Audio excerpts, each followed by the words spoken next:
حامد کرزي د افغانانو قاتل ته مبارکي ورکړه او د شهیدانو وینو ته یې سپکاوی وکړ. د افغانستان پخواني ولسمشر حامد کرزي د نړۍ د یو ستر جنایتکار هیواد پاچا ته د زیږیدو د ورځې مبارکي ورکړې ده، خو په دې کار باندې افغان شنونکو ډېر ښه غبرګون کړی دی. حامد کرزي د انګلستان پاچا چارلس ته د هغه د زیږیدو د کلیزې په مناسبت مبارکي لیکلې ده او هم یې ورته د نیکو هیلو هیله څرګنده کړې ده. خو کرزي ته د هغه په ټویټ باندې لیکل شوي تبصرې جالبه دي چې یوه یې په دې ډول ده: ښاغلی کرزیه، د دې سړي خوږ زوی ستا د غلامۍ په دور کې 25 بې ګناه افغانان په شهادت رسولي وو. د دا ډول قاتلینو د کلیزو نمانځل څه معنی لري؟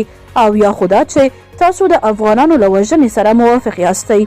د انګلستان د پاچا چارلس زوی شهزاده هري د حامد کرزي د واکمنۍ پر مهال د ناټو ځواکونو په ډله کې افغانستان ته راغلی و، چې څو کاله مخکې بیا افغانستان ته د خپل سفر او دلته د 25 بې ګناه افغانانو پر وژلو اعتراف وکړ.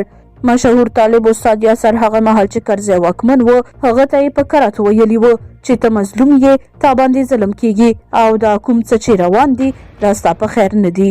خو ولسمشر کرزي نه یوازې دا چې غریبان یې اداره نشو کړای، بلکې داخلي جنګ سالاران یې هم پر اوږو وخیجول او د اکثریت حقوق یې د یوه کوچني اقلیت په خېټه کې ور واچول.